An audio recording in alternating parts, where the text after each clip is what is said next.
बिस्मिल्लाहिर्रहमानिर्रहीम। अस्सलाम वालेकुम। आज हम क्लास 11 केमिस्ट्री का फर्स्ट चैप्टर स्टार्ट करने जा रहे हैं, periodic table and periodic properties.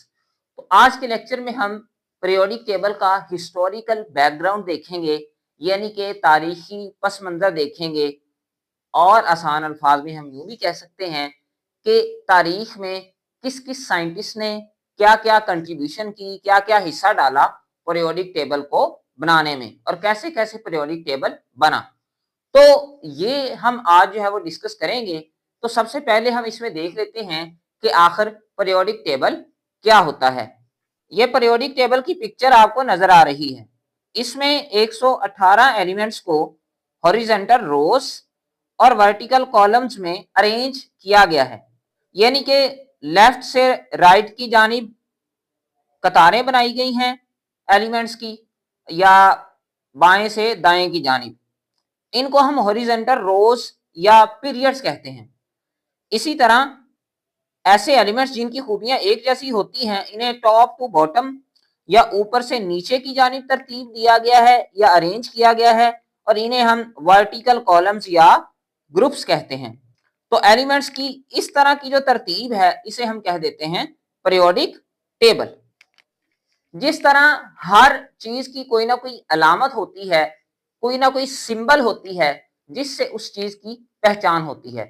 For example, एक जो डॉक्टर है तो उसकी पहचान उसके कोट या उसके स्टेथोस्कोप से की जा सकती है।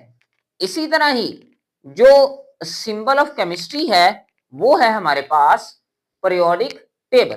तो पीरियोडिक टेबल को हम केमिस्ट्री की अलामत, केमिस्ट्री की सिंबल कह सकते हैं। जब भी आप पीरियोडिक टेबल का नाम सुनेंगे तो सबसे पहले आपके जहन में जो चीज आएगी वो है केमिस्ट्री। अब हम इसका हिस्टोरिकल बैकग्राउंड देखते हैं। बहुत सारे एलिमेंट्स, जैसा कि हमारे पास गोल्ड है, सिल्वर है, आयरन है, इसी तरह हमारे पास फास्फोरस है, सल्फर है, जिंक है। तो ये सारे ऐसे एलिमेंट्स हैं जो प्री हिस्टोरिक इरा से ही जाने जाते थे, या जिनके बारे में लोगों को पता था।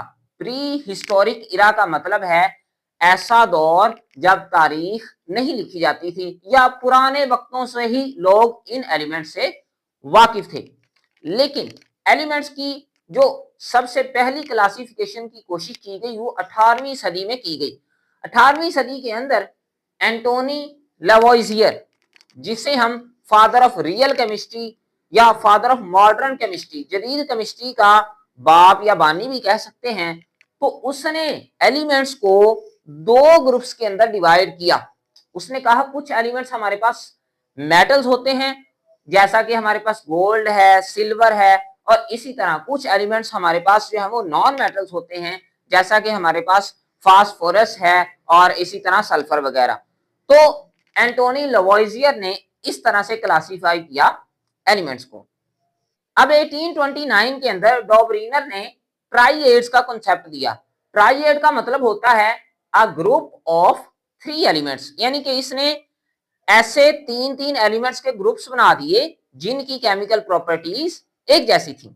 इसने क्या कहा? इसने कहा the atomic weight of the middle element, जो दरमियान वाला एलिमेंट है, वो जो तीन तीन एलिमेंट का ग्रुप है, उसके अंदर जो दरमियान वाला एलिमेंट है उसका जो एटॉमिक वेट है, जो उसका वजन है, वाज रफली the average of the other two elements. तो जो उसके साथ मौजूद दूसरे दो एलिमेंट्स हैं उनके एटॉमिक वेट की तकरीबन एवरेज है। फॉर एग्जाम्पल, मिसाल के तौर पे ये लिथियम है, सोडियम है, और आपके पास पोटाशियम है।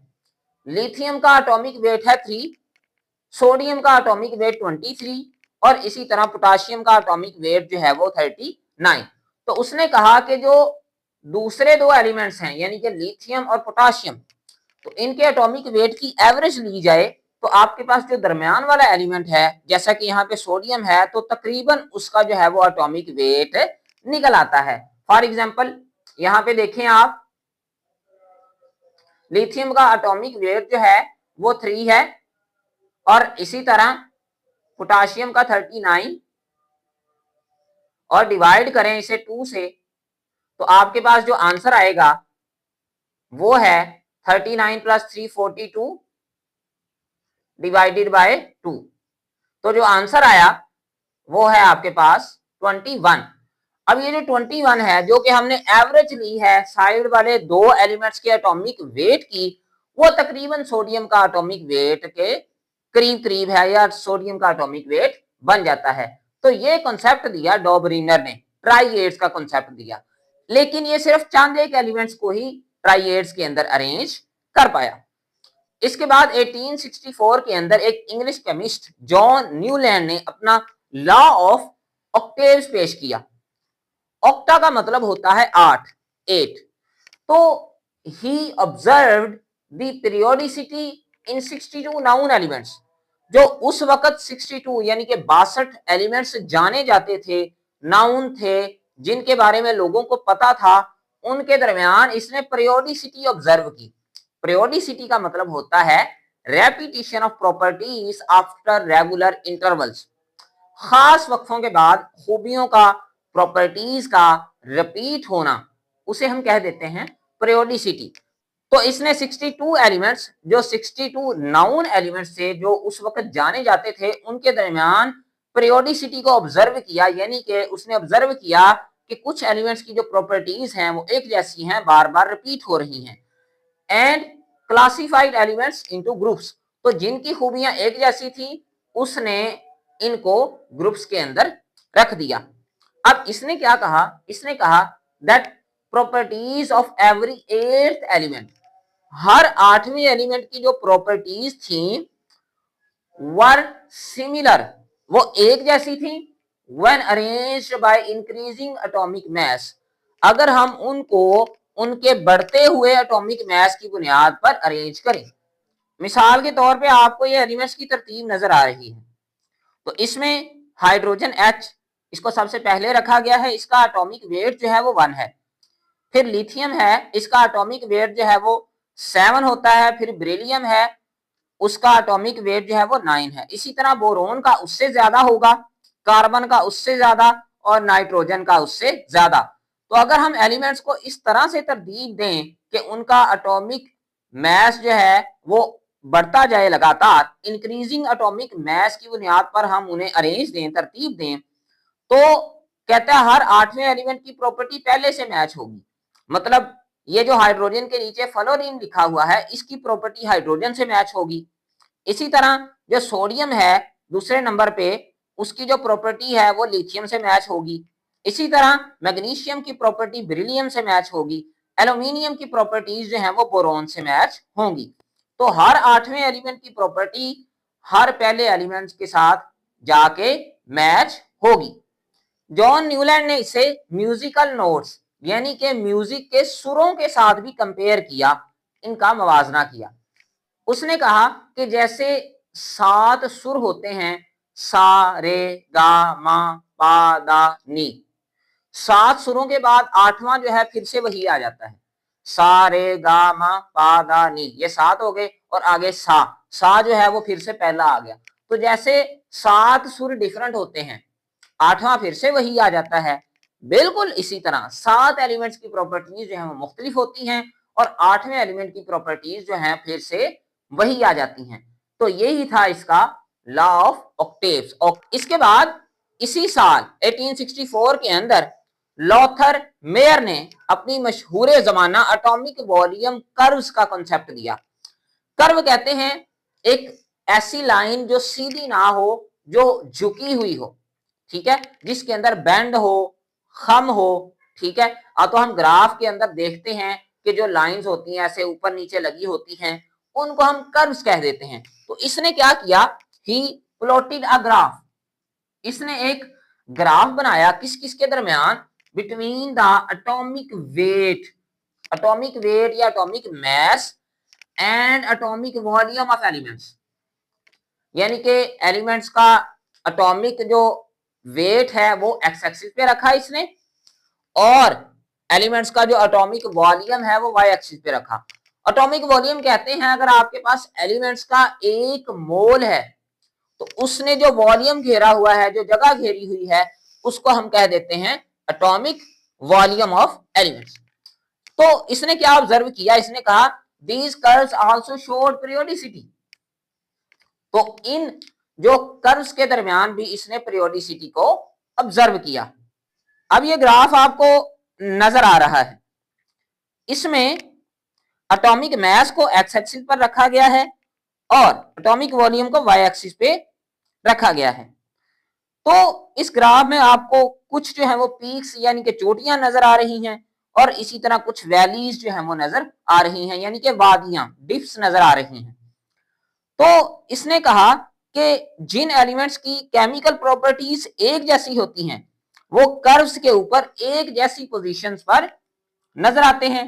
मिसाल के तौर पे इस ग्राफ के अंदर जो लिथियम है, सोडियम है, पोटाशियम है, रुबीडियम है और सीजियम है, वो आपको कर्व्स की पीस पर नजर आ रहे हैं। तो इसने कहा कि इनकी प्रॉपर्टीज जो है वो एक जैसी हैं। इसी तरह फ्लोरीन, क्लोरीन, ब्रोमीन और आयोडीन जो हैं वो एक जैसी पोजीशन पर नजर आ रहे हैं, तो इनकी जो है प्रॉपर्टीज एक जैसी हैं। लॉथर मेयर के एटॉमिक वॉल्यूम कर्व्स के बाद एक रशियन केमिस्ट डिमिट्री मेंडलीव उसने 1869 के अंदर पहला जो है वो पीरियोडिक टेबल बनाया।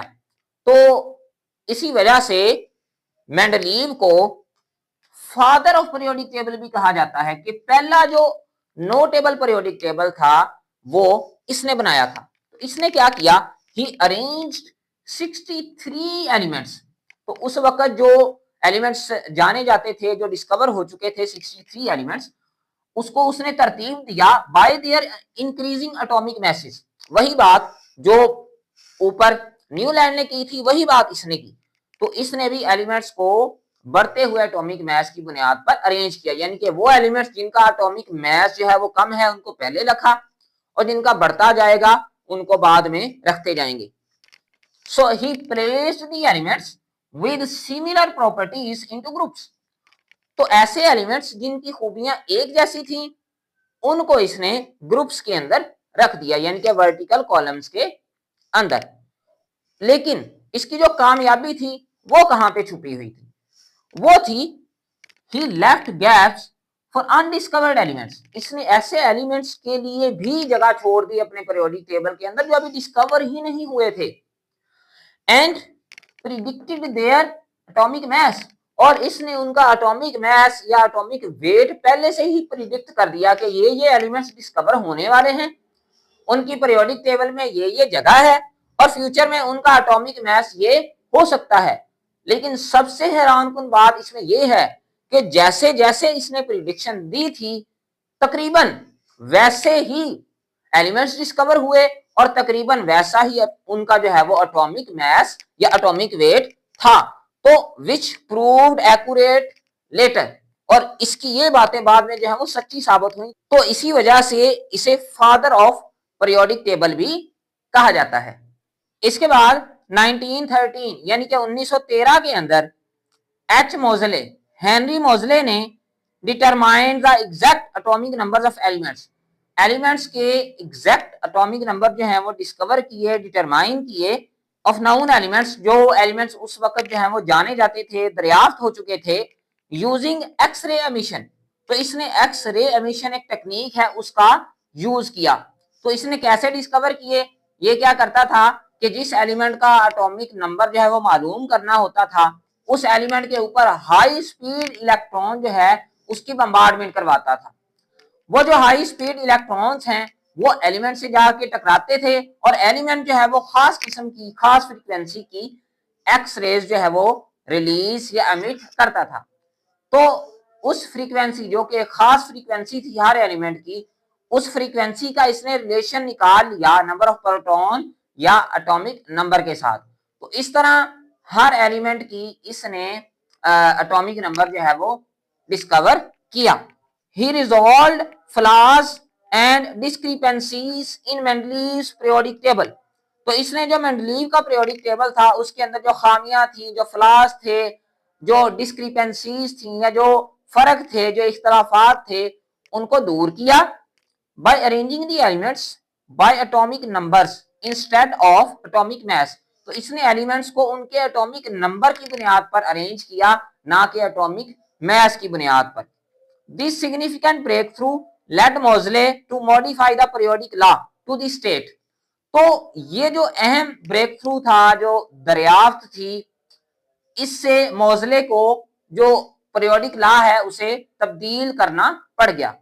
तो नया पीरियोडिक लॉ क्या है, जिसे हम मॉडर्न पीरियोडिक लॉ भी कहते हैं, that properties of elements are periodic functions of their atomic numbers. अगर हम एलिमेंट्स को उनके एटॉमिक नंबर की बुनियाद पर तरतीब दें तो प्रॉपर्टीज ऑफ एलिमेंट जो हैं वो खास वक्फों के बाद जो है वो रिपीट होती हैं, अपने आप को रिपीट करती हैं। पीरियोडिक फंक्शन का मतलब होता है एक ऐसा फंक्शन जो बार बार अपने आप को रिपीट करे, खास वक्फों के बाद अपने आप को दोहराए, रिपीट करे। तो यहाँ पर क्योंकि एलिमेंट्स की प्रॉपर्टीज खास वक्फों के बाद रिपीट हो रही हैं, तो इसी वजह से हम एलिमेंट्स की जो प्रॉपर्टीज हैं उनको पीरियोडिक फंक्शन कहेंगे। So that was all about today's lecture. अगर आपको वीडियो लेक्चर पसंद आया तो चैनल को सब्सक्राइब और वीडियो को लाइक जरूर कीजिएगा। For today, thank you very much.